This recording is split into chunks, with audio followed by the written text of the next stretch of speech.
What's going on, Facebook?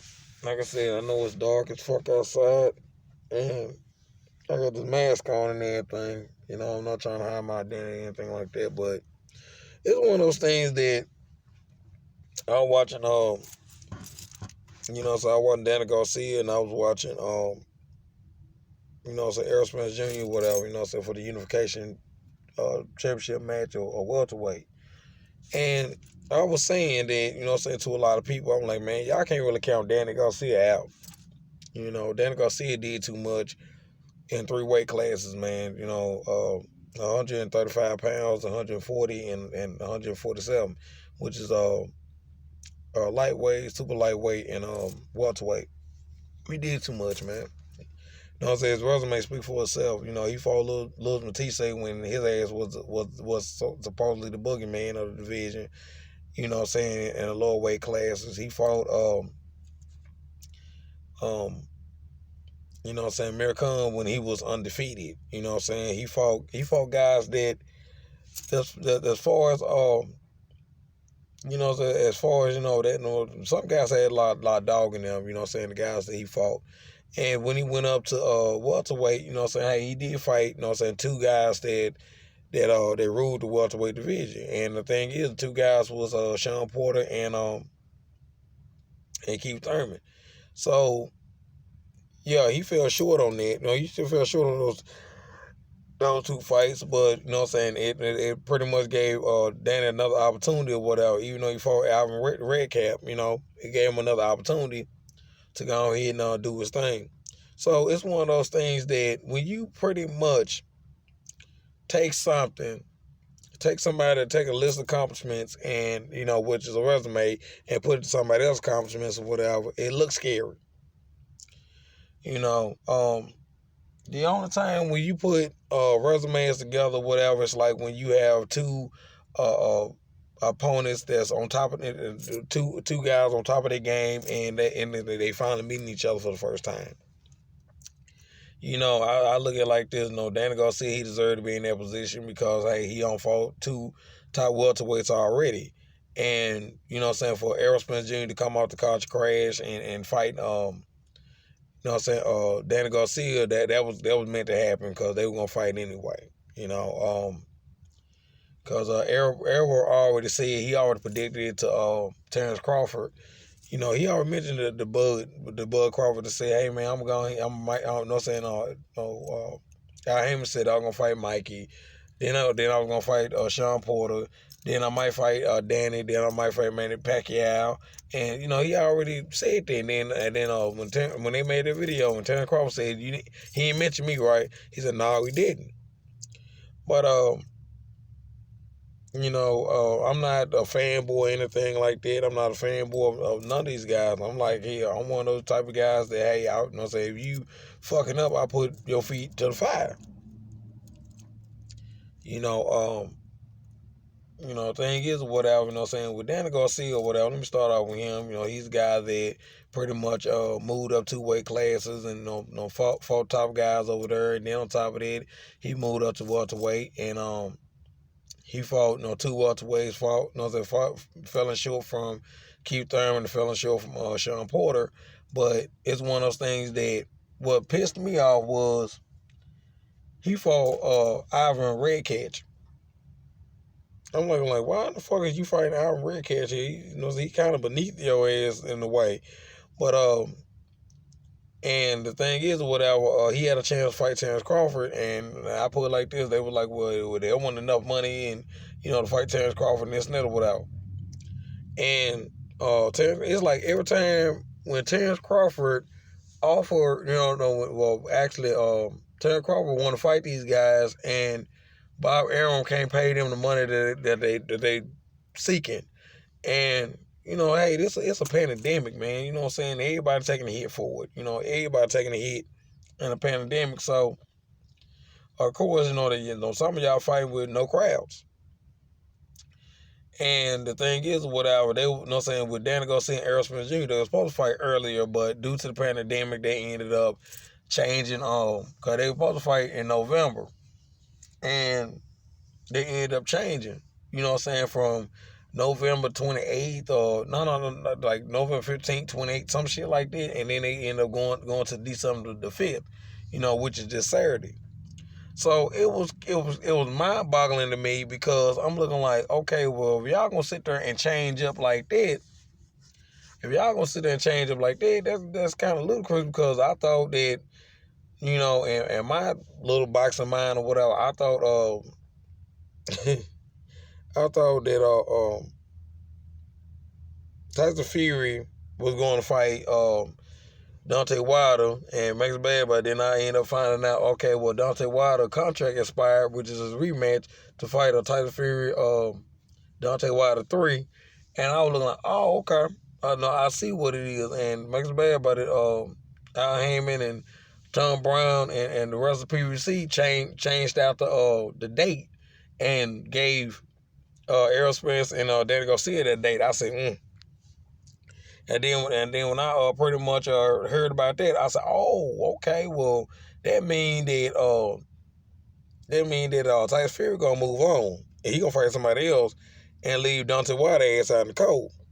So, like I said, I'm making another video on that, man. Like I said, I'm making another video on that. I ain't trying to be too long, but it's one of those things that Errol Spence Jr., everybody trying to figure out, it's questionable about his car crash.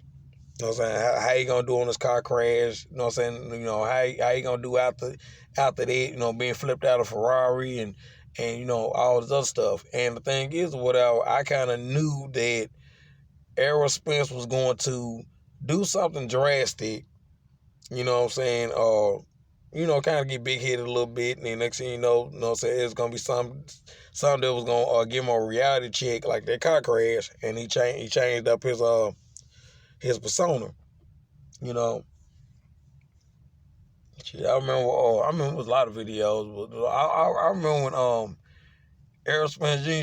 started, at first he started out, mink guy, you know what I'm saying, don't say, very quiet, don't say very much, you know what I'm saying, and fought Carol Brook, beat him, you know what I'm saying, for the title and stuff, because, Carol Brook had, had two broken orbital bones right here, two eye socket broken, because the thing is, what type of cake was when he fought Triple G, which is Carol Brook. Fought Triple G, broke one side, then fought Arrow, broke the other side. So, he was still cool, you know what I'm saying? He was still, dead and all this stuff, but then he started, then he started hanging out with Jerry Jones with the Cowboy Stadium and stuff like that, guy with Jerry Jones. So I heard he, I heard he's no longer with us no more, but that happened to him, you know what I'm saying? He pretty much, had Errol Spence Jr., you know what I'm saying, to do that, and whatever tickets wasn't sold, he bought out some of those tickets or whatever, so that way it fell out a little bit, you know what I'm saying, when he fought Mike Garcia. So when he fought Mikey, you know what I'm saying, he kind of got big a little bit, because the thing is, when you fought a guy like Mikey that had a big resume, and he called you out, and he's younger than you. Well, not younger than you, but he's smaller than you, because Mikey old. Mikey in his late 30s, you know what I'm saying, not mid 30s, but early 30s. So when he called him out, I was looking like, Mikey, you gonna get your ass whooped, because you know what I'm saying, because Errol Spence is a little bit too damn big for you. So I kind of knew that he was gonna get beat up, but everybody was expecting a knockout, but Errol just so Mike credit, you know what I'm saying, Mike just stood there and just took all those punches, for 12 rounds. And, like I said, I respect Mikey Garcia hard, because I seen Mike Garcia come up, you know what I'm saying, at lightweight, you know what I'm saying, or super lightweight and then welterweight. So he moved up 2 weight classes to fight Errol Spence, beat him up and everything like that. And the thing is, I kind of knew that kind of changed Errol a little bit. And when he fought Sean Porter, that really changed him, because it's like it's something about that damn WBC title changed people. You know what I'm saying? Like when Deontay Wilder got the WBC title, he was talking all kinds of shit to AJ. You know what I'm saying? How he a coward, how he this, how he that. And AJ was, AJ and Eddie Hearn was the main one that, making them, sending him offers or whatever. He turned this shit down. He turned down $120 million with the zone and all this other shit. He turned down a lot of shit. And it didn't come out until recently when Tyler Fury took his, beat him and took his belt. He gonna sit there and say on Instagram and Twitter and talking some that I could have made more money fighting and the Joshua than you. I said, man, then on top of that or whatever, when Keith Thurman ended up having the WBC belt, it changed him. He was talking shit, talking about some because I remember Sean Porter pulled up on him and said, man, since you got a super WBA championship, and the WBC title, hey, you really ain't got a mentor right now. You got to pick a mentor this year. And Keith was kind of like, well, man, I don't want to get back, and I'm doing this, I'm doing that. Which he talking shit, which I like. I like Keith Thurman, because he talk a lot of shit, and he can sell a crowd and all this other stuff. But, it kind of changed him. And then when Sean Porter, got the WBC title, whatever, he was all right, he was all right as the WBC champion. And Errol Spence Jr. fucked around, went full-blown Charlo. And what I mean by that is, it's like he kind of changed his whole persona because, Errol Spence Jr. was a big drinker. And the thing is, he hung out with everybody. And when he fucked around and got the WBC title, he was kind of a bit of a dick. Because he started talking shit to Sean Porter Thompson, man, I just took your belt, man. Here, you need to go and take that green jacket off and this and that or whatever and all this other stuff. So, and it was a close fight between him and Sean Porter. And when, and the thing is, when he had those two belts, the IBF and WBC title, which he got now, he started celebrating too damn early. Went to the club, got drunk. Drove his damn Ferrari around by 2:40 in the damn morning, flipped that motherfucker, lost most of his damn, lost his smile, fucked his face up and everything like that. There was no broken bones, but he just fucked his body up a little bit. Was ICU for about a week or two, then fuck around and had to take a mugshot picture. And had to go do some legal shit, with the court situation, and he back up, and the thing is, whatever, that kind of changed his life a little bit because, hey, here's a young guy like Errol Spence Jr., made a ton of money in the box career, and you didn't have any insurance at the time, because you got two little girls, and now you got a son, and now it's to the point that it's like, okay, well, I need to change my lifestyle if I'm going to be around, and I don't need nobody to, if I go, I don't want to have my family fucked up financially. So that's what happened. So it changed them. They changed for the better, and I'm looking forward to the fight. And like I said, I'll make some more videos or whatever. If y'all like it, cool. Hit that like button if you want to. It's up to you. My name is Tommy Hill. I'm out.